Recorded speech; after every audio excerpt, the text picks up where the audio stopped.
Hi guys and welcome to Crazy Pepper Revenge. This channel is all about crazy true stories, stuff that happens in real life when things get a little bit messy, people dealing with drama, cheating, lies, breakups, and even revenge. Some stories are wild, some are emotional, but all of them will keep you watching. If you like real talk and real situations, you're in the right place.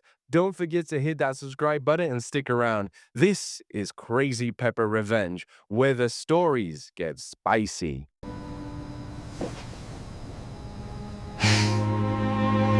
She told me to leave, so I left. The dinner was perfect. I'd spent hours on it, making everything from scratch the way Emily liked. Fresh mozzarella layered in homemade lasagna, basil from our backyard garden, garlic bread that filled the house with warmth. I'd timed everything so it would come out of the oven right at 6:30, when she normally got home from the marketing firm where she worked. We'd been married 9 years. 9 years of routines and rhythms I thought I understood. At 7:45, I heard her car pull into the driveway.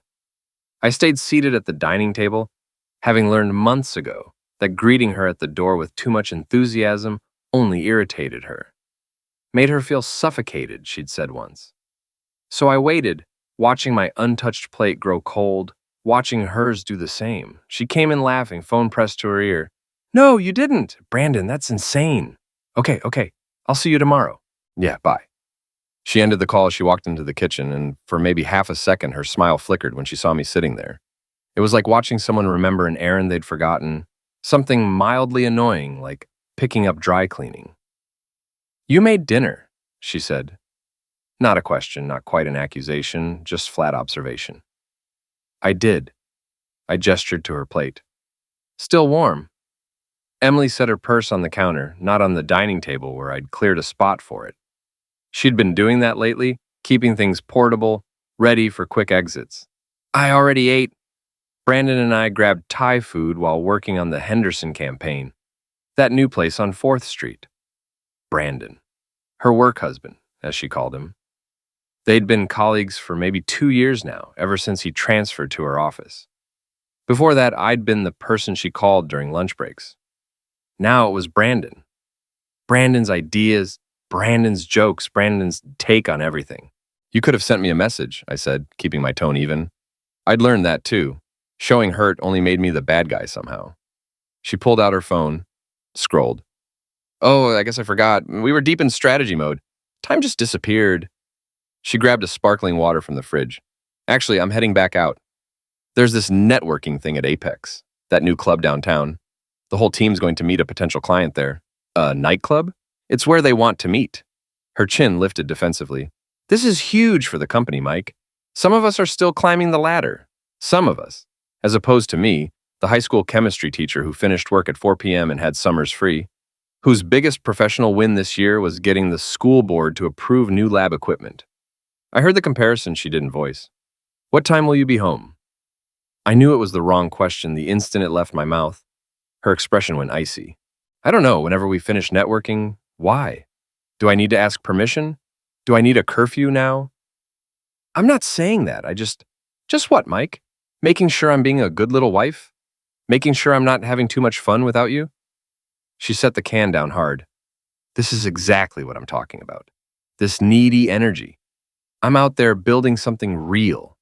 And I come home to you sitting here like some abandoned puppy, making food I didn't request, staring at me like I've wronged you somehow because I actually have a life. I just thought we could eat together, talk. We haven't really talked in weeks. God." She laughed, sharp and bitter.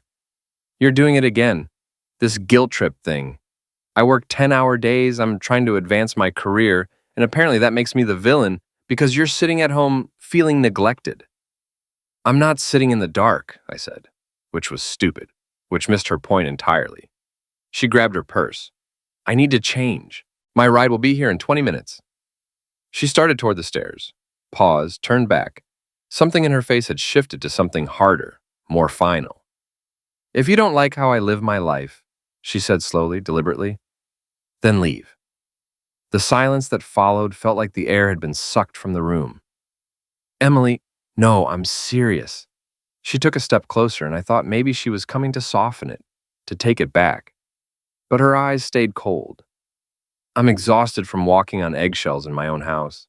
I'm tired of feeling bad for having friends and ambitions and interests that don't revolve around you. If you can't accept that I have a career and a social life outside this marriage, outside you, then maybe you need to leave. We're married. Yeah. And that means what? I stay home every night, make lasagna, and listen to you talk about teaching kids the periodic table? This is my life too, Mike. Mine. I get to decide how I live it. She went upstairs. I listened to her footsteps overhead, moving from closet to bathroom. The familiar routine of her getting ready to go somewhere, I wasn't invited. The shower ran.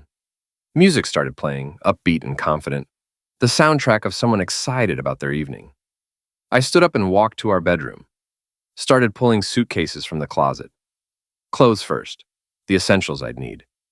Then my books, the ones I'd owned before we married, my laptop, the watch my grandfather left me, photos of my family, my friends, the version of my life that existed before it became secondary to hers. It took me 2 hours to pack. 2 hours of methodical, decisive movements, hangers sliding on rods, drawers opening and closing, zippers sealing away the pieces of myself. Emily was in the bathroom when I carried the last suitcase downstairs, her hairdryer drowning out the sound of my leaving. I found a notepad in the kitchen, the expensive kind she liked with thick paper. I thought about writing everything I felt. The loneliness, the slow end of being loved conditionally, the accumulating small hurts. But that would give her power she hadn't earned. Instead, I used her own language against her. You're right, I don't like it. So I left. I left it on the table next to the vase of flowers I'd bought earlier that week. They were wilting now, forgotten like so much else. I took one last look around the house we'd bought together, the life we'd built. Then I locked the door behind me and left my keys on the hood of her car.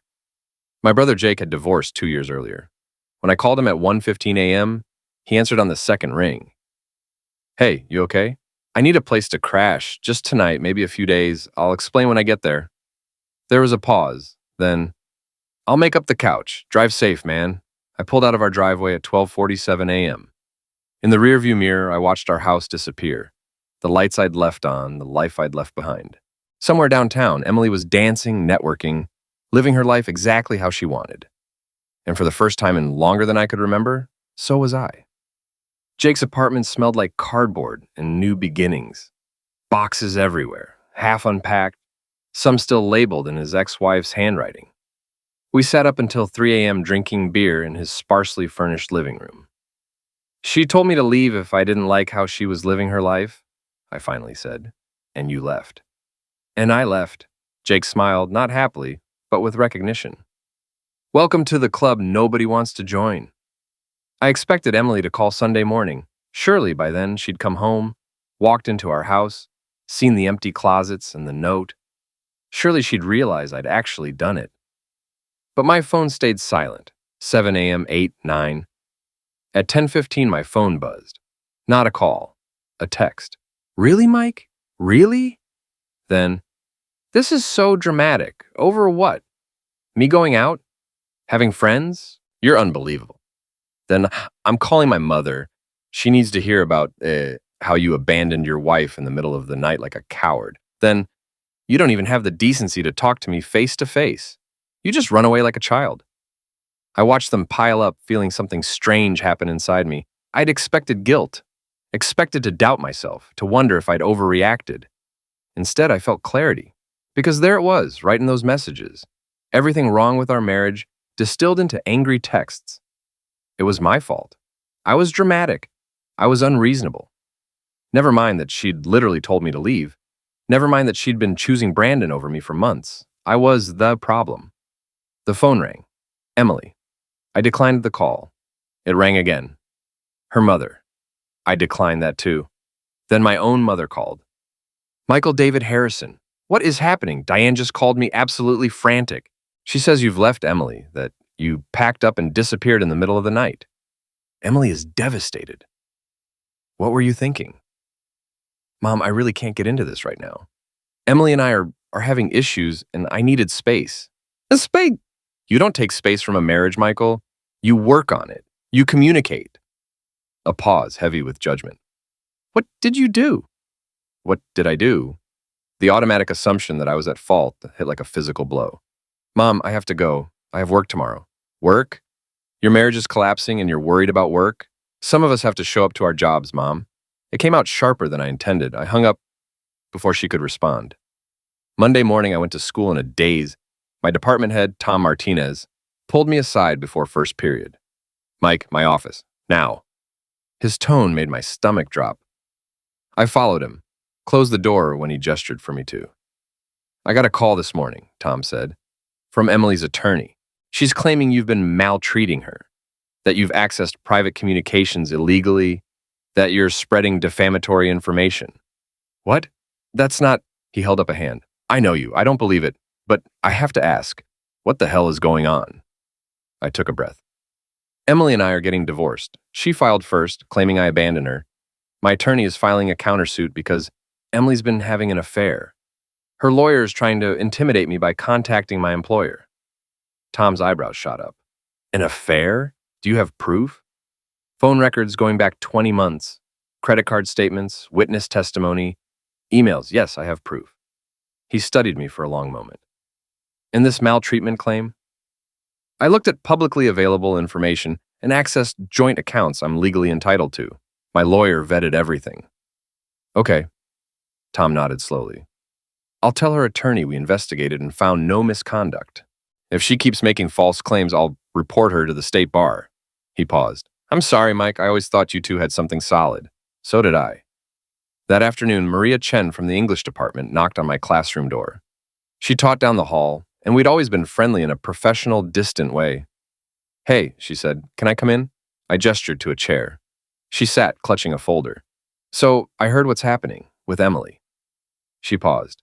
I thought you should know something. Last August, I saw her at Antonio's, that Italian place downtown. She was with some guy, definitely not you. They were sitting close, touching, definitely not acting like coworkers. My stomach dropped. When in August? The 27th. It was my birthday dinner with my sister. She pushed the folder toward me. I wrote down everything I remember. Dates, times, what I observed. If you need someone to testify about what I saw, I will. What she's doing, spinning this story like you're the villain, it's not right. Thank you.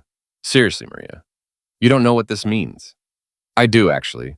My ex did something similar. Cheated for months, then made me out to be crazy when I finally left. I know what it's like when everyone believes the wrong story. After she left, I sat there staring at her notes. August 27th, I pulled up our credit card statements on my phone. There it was, Antonio's Italian restaurant, 100 Moshui. Emily had told me she was at a team dinner for a client pitch. She'd come home after midnight smelling like wine and someone else's cologne. My phone rang, an unknown number. Against my better judgment, I answered. Mike Harrison? Yes? This is Jennifer Campbell from Campbell & Associates. I'm representing Emily Harrison in her divorce proceedings. I'm calling to inform you that you need to secure legal representation immediately. We'll be filing paperwork by the end of the week. Filing what? Mrs. Harrison has made her intentions clear. She's citing abandonment and emotional cruelty as grounds for divorce. We'll need to schedule a time for you to collect your remaining belongings from the marital home. Emotional cruelty.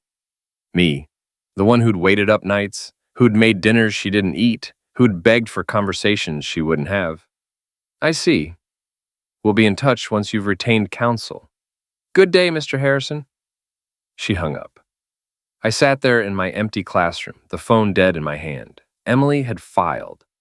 Not just threatened, actually filed for divorce. 2 days after I'd left, she was already moving to erase me from her life. I called Jake. She filed. Jesus, when? Today, apparently. Her lawyer just called. She cited emotional cruelty. Of course she did. Jake sounded angry. Listen to me. You call a lawyer. Today, right now. My divorce attorney is Patricia Morgan. She's tough, she's fair, and she doesn't take any garbage. I'm texting you her number. Call her. Patricia Morgan's office was modern and bright, nothing like the dark wood and intimidating books I'd expected.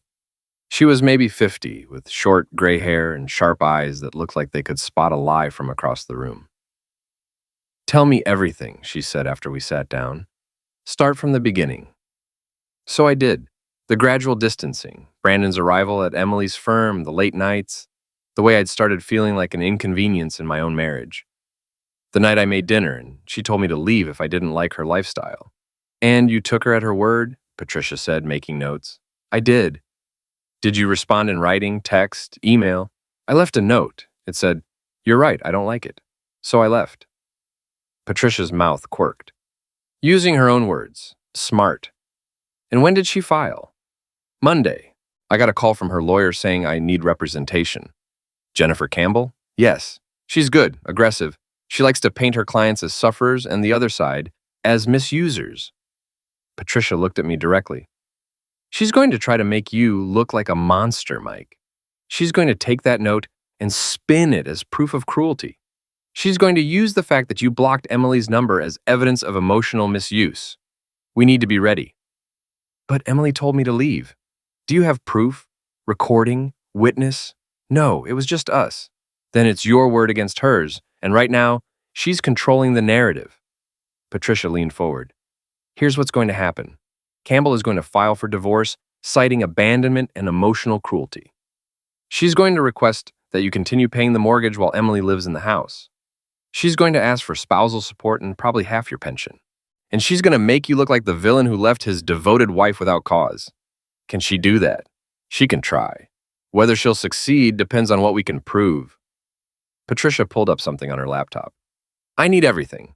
Bank statements, phone records, credit card statements, any evidence of what was really happening in your marriage. I spent the next 3 days building a timeline. I requested our cell phone records from the carrier. All 20 months since Brandon had joined Emily's company. When they arrived, I sat at Jake's kitchen table and went through every page. The pattern was immediate and damning. October, 63 calls to Brandon. Average duration, 42 minutes. September, 71 calls. Average, 38 minutes. I cross-referenced the timestamps with my own memories. October 15th, the night she'd said she was working late on the Henderson campaign. The phone records showed 2 calls to Brandon, one at 6:47 p.m. lasting 72 minutes, another at 9:33 p.m. lasting 46 minutes. I'd texted her at 8:30 asking when she'd be home. She'd responded at 8:47, stuck in a meeting, don't wait up. But the records showed no calls during that supposed meeting. What had she been doing between 8 p.m. and 9:30? I pulled up our credit card statements. There it was. Bellamy Hotel Bar, $127. October 15th. I made a spreadsheet. Date, time, phone records showing calls to Brandon, credit card charges showing where she'd been, what she'd told me versus what the records showed. By noon, I had a pattern. By 2 p.m., I had evidence. By 4 p.m., I had a case. Then an email arrived. No name, just a subject line. You deserve the truth. Inside was a message. I work with Emily and Brandon. What they're doing isn't right. This flash drive has everything you need. I'm sorry I can't come forward publicly, but I have a family to protect. Use this well. A friend. Attached was a link to download files. I called Patricia immediately. Don't open it yet, she said. Bring it to my office tomorrow morning. We need to assess the legal implications before you look at anything. If this was obtained illegally, it could taint our entire case. That night, I lay on Jake's couch, staring at my laptop, knowing that flash drive contained the truth I'd been seeking and afraid of what I'd find. The next morning, Patricia had brought in a tech specialist to examine the files. The woman, Kim, pulled on gloves like the flash drive might be contaminated. First, we need to determine admissibility, Kim said, plugging the drive into an air-gapped laptop. If this was hacked, we can't use it. If it was obtained by someone with legitimate access, say an IT admin or someone copied on the emails, then we might be okay. She opened the files. There were 4 folders: emails, photos, messages, financial records. Kim opened the email folder first. Hundreds of emails between Emily and Brandon going back nearly 2 years. These appear to be from the company's server, Kim said. Someone with admin access could have pulled these. That's not necessarily illegal, especially if they're work emails on a work account. What's in them? I asked. Kim opened one from 18 months ago. Read it silently, then looked up. Mike, are you sure you want to see this? Yes. She turned the laptop. The email was from Brandon to Emily. Last night was incredible. I can't stop thinking about you, about us. about how right it felt to finally stop pretending we're just colleagues.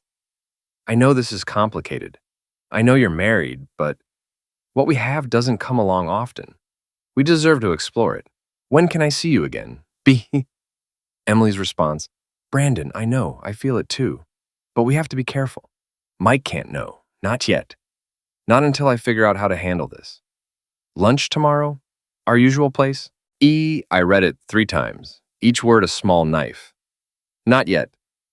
Not until I figure out how to handle this. 18 months ago.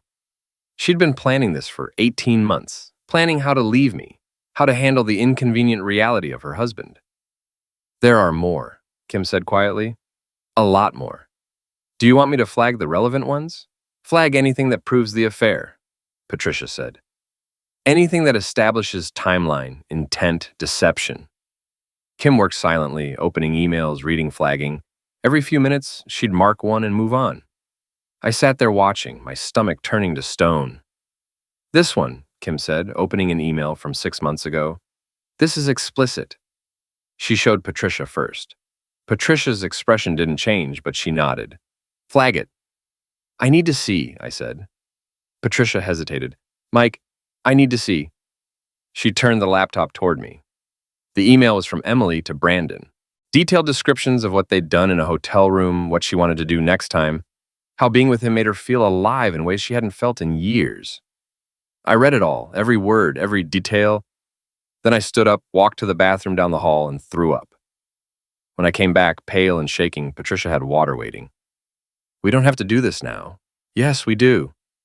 I drank the water, forced myself to breathe. What else is there? Kim had moved to the photos folder. She opened it, then quickly closed it. Those are intimate photos of Emily and Brandon. Very intimate. How many? 27. 27 photos of my wife with another man. We'll submit them under seal, Patricia said. The judge will see them, but they won't be part of the public record. What about the messages folder? Kim opened it. Text messages, hundreds, between Emily and Brandon. She scrolled through. These are comprehensive. Planning meetups, discussing their relationship, talking about keeping it secret. She stopped on one. This is from 3 weeks ago. She showed Patricia, who read it and sighed. Read it out loud, I said. Mike, read it. Patricia read, Emily to Brandon. He's so clueless. I almost feel bad for him. He has no idea what's coming. Brandon to Emily, when are you going to tell him? Emily, soon. I need to make sure everything's in place first. I'm not losing the house or my savings because of this. The room went very quiet. She was planning this, I said. The whole time she was acting like I was paranoid for being suspicious. She was planning how to leave me and take everything. Yes, Patricia said simply. And when you left first, you ruined her plan. I laughed. It came out bitter. So all of this, the crying, the sufferer act, calling my employer, telling everyone I abandoned her, it's all because I left before she could execute her strategy to destroy me? That's one interpretation, Patricia said. What's the other? There isn't one. This is clear. She closed the laptop. Mike, with this evidence, we can file a countersuit. Infidelity, fraud, potentially breach of fiduciary duty for using marital funds to conduct the affair. We can request primary possession of the home. We can fight for a larger share of assets based on her misuse of marital resources. Do it, I said. All of it. Are you sure? Because once we file this, there's no going back. This becomes contested. It gets ugly. I thought about Emily's email. He's so clueless, I almost feel bad for him. I thought about her phone call to me, the fake tears, the manipulation wrapped in more lies. She declared war when she started sleeping with Brandon and charging it to our joint credit card, I said. I'm just finally showing up to fight. Patricia nodded. Then let's go to war. We filed the countersuit Thursday morning. Patricia sent it to Emily's lawyer, and I braced for the fallout. It arrived Monday morning in the form of 17 missed calls. Emily, her mother, unknown numbers that were probably Emily using other people's phones. Even my mother called twice. I silenced my phone and went to work. At school, Tom pulled me aside again. Mike, I got another call. From Emily's attorney. She's claiming you've been maltreating Emily, that you've accessed private communications illegally. My attorney vetted everything. It's all legal. I told her that. I also told her if she continues maltreating my staff with false claims, I'll report her to the Bar Association. He paused. This is getting messy. I know. I'm sorry you're caught in the middle. Don't be sorry. Just handle it through your lawyer and keep your head down here. That evening, I got a text from an unknown number. Mike, this is Brandon. We need to talk. What you're doing to Emily is wrong. She's devastated. Whatever problems you two have, dragging me into it is low. Call me. The audacity of it. I forwarded the text to Patricia without responding. She called immediately. Do not engage. This is him trying to intimidate you. He's the one sleeping with my wife and he's telling me I'm wrong? Yes, because he's panicking. They both are. They know you have evidence and they're trying to shut you down before trial. Screenshot everything. If he contacts you again, document it all. 2 days later, my mother showed up at Jake's apartment unannounced. I opened the door to find her standing there with her arms crossed. We need to talk, she said. I let her in. Jake conveniently found somewhere else to be. Michael, what is happening? Mom sat on Jake's couch. Diane is telling everyone you've gone crazy, that you're accusing Emily of horrible things, that you've hired some aggressive lawyer to destroy her. Is any of this true? Which part? The part where Emily's been having an affair for 2 years? Or the part where she told me to leave and then filed for divorce claiming I abandoned her? Or the part where she called my employer making false claims to try to get me fired? Mom's face paled. An affair? Mike, are you sure? Emily doesn't seem like... I have emails, Mom, hundreds of them, text messages, photos, hotel charges on our joint credit card, phone records showing thousands of calls, a witness who saw them together. This isn't me being paranoid. This is documented fact. She was quiet for a long moment. Why didn't you tell me? Would you have believed me? When Diane called you, you immediately assumed I was the problem. She stopped. You're right, I should have listened to you first. I should have trusted my son. Her voice cracked.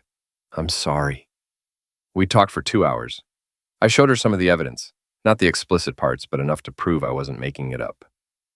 When she left, she hugged me tight. I'm proud of you, she whispered, for protecting yourself, for not letting her make you the villain. The mediation notice arrived the following week. You are required to appear for court-ordered mediation on November 15th at Neutral Ground Mediation Services. November 15th, 3 weeks away. Patricia called that afternoon. Got the notice, we need to meet beforehand to discuss strategy. Start thinking about what you actually want from this divorce. Not what you want to take from Emily out of spite. What you genuinely need to move forward. I sat down with a legal pad and tried to make a list. The house? No. I didn't want it. Too many memories, too much pain. Money? Half seemed fair. My pension protected, but what did I actually want? Finally, I wrote, to never have to see her again, to rebuild my life without let her shadow over it, to never feel this way again. Over the next 3 weeks, Patricia and I built our strategy. What to offer, what to reject, how to use the evidence. The emails and photos were our leverage. If Emily tried to claim she deserved more because she'd been a devoted wife, we'd show the judge exactly how devoted. The key is to make her an offer that's fair but firm, Patricia explained. We split everything 50-50, quick and clean. She can walk away with her reputation mostly intact. Or we go to trial, and I make sure everyone knows exactly what she did. The night before mediation, I couldn't sleep. Around 2 a.m., my phone buzzed. A text from an unknown number. Mike, it's Emily, using a friend's phone because you blocked me. Please don't make tomorrow harder than it has to be. I know you're angry, but we loved each other once. Can't we end this with some dignity? Dignity. She wanted dignity. I thought about the emails where she'd called me clueless, the photos I couldn't unsee, the hotel charges on our joint account. I didn't respond, just forwarded it to Patricia. Her reply came instantly.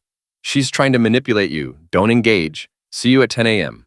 Neutral Ground Mediation Services was in a renovated office building downtown, all glass and modern furniture, designed to make people feel calm while they tore their lives apart. Patricia met me outside. Now, ready? No. Good answer. Nobody's ever ready for this. She adjusted her briefcase. Remember, let me do the talking. If they make an offer, we'll caucus before responding. Don't agree to anything without consulting me. In Ushet, Emily and Jennifer Campbell were already waiting. Emily looked different. She'd lost weight. I could see it in her face, her shoulders. She wore a conservative navy dress, her hair pulled back, minimal makeup. She looked like she was attending a funeral. Brandon wasn't there, thankfully. The mediator, a woman named Catherine Rivera, explained the process. We'd start together, hear positions from both sides, then split into separate rooms for private discussions. The goal, Catherine said, is to reach an agreement both parties can live with. I'm not here to judge or take sides. I'm here to facilitate communication. Campbell went first. My client is seeking an equitable distribution of marital assets, which she believes means a 60-40 split in her favor, given that Mr. Harrison abandoned the marital home and caused significant emotional distress. Mrs. Harrison is requesting 60% of assets, including primary possession of the house, half of Mr. Harrison's pension, and spousal support of $1,500 per month for 3 years. I felt my blood pressure spike. Patricia's expression didn't change. And in exchange for this generous offer, Patricia said calmly, what is Mrs. Harrison prepared to give up? She'll waive any claim to Mr. Harrison's future earnings and won't pursue emotional distress damages. How magnanimous. Patricia opened her briefcase and pulled out a folder. Let me present our counteroffer. 50-50 split of all marital assets. The house is sold, proceeds divided equally. Each party keeps their own pension and retirement accounts. No spousal support on either side. Clean break. That's unacceptable, Campbell said immediately. My client has been traumatized. Your client, Patricia said quietly, has been conducting an affair for 2 years. She slid the folder across the table. These are emails between Mrs. Harrison and Brandon Walker. Explicit emails detailing their sexual relationship. Discussions of hiding the affair from Mr. Harrison. Messages where Mrs. Harrison admits to planning the divorce strategically to maximize her financial gain. Emily's face went white. Campbell opened the folder, read the first page, and her expression went carefully blank. These were obtained illegally. They were obtained from company servers by a third party. Completely legal, as the judge already ruled. Patricia leaned forward. We also have credit card statements showing Mrs. Harrison charged hotel rooms to marital accounts for her affair. Phone records showing hundreds of calls to Brandon Walker. Witness testimony from a colleague who saw them together behaving intimately on multiple occasions. The room was very quiet. Emily was crying now, silent tears running down her face. I felt nothing. If this goes to trial, Patricia continued, all of this becomes public record. Every email, every photo, every text message. Is that really what your client wants? We need a caucus, Campbell said tightly. Catherine nodded. Of course. Mrs. Harrison and Miss Campbell, you can use this room. In the hallway, Patricia was nearly smiling. That went well. She's crying. She's panicking, which means we have leverage. Patricia checked her notes. They're going to come back with a counteroffer. Probably drop to 50-50, reduce the spousal support request. We hold firm, clean break, no support, take it or leave it. We waited 30 minutes. Then Catherine came to get us. They're ready. Back in the conference room, Emily had composed herself. Her eyes were red, but she'd stopped crying. Campbell looked grim. We've discussed your offer, Campbell said. Mrs. Harrison is willing to accept a 50-50 split of assets and sale of the marital home. However, she's requesting spousal support of $1,000 per month for 2 years. No, Pakasha. Ms. Morgan, no spousal support. Mrs. Harrison earns a competitive salary.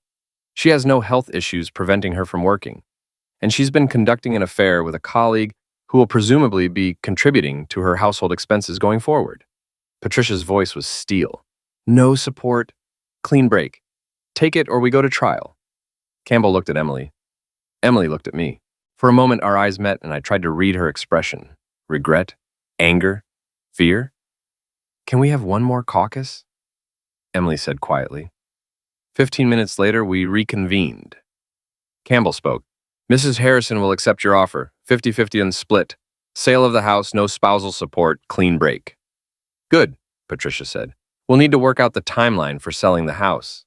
I want to stay until it sells, Emily said suddenly. I'll pay the full mortgage. But I want to stay. Patricia looked at me. I shrugged. I never wanted to see that house again anyway. Agreed, Patricia said. Mr. Harrison will remove his remaining belongings within 30 days. Mrs. Harrison will be responsible for all housing costs until the sale is complete. Proceeds will be divided equally after closing costs.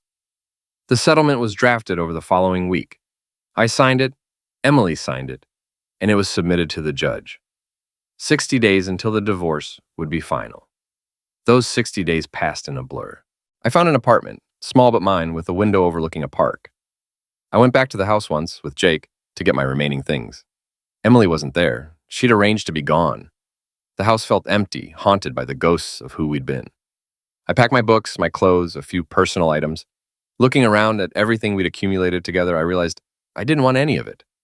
The furniture we'd chosen, the wedding gifts, the art we'd bought on vacation, it all felt contaminated by lies. I left it all.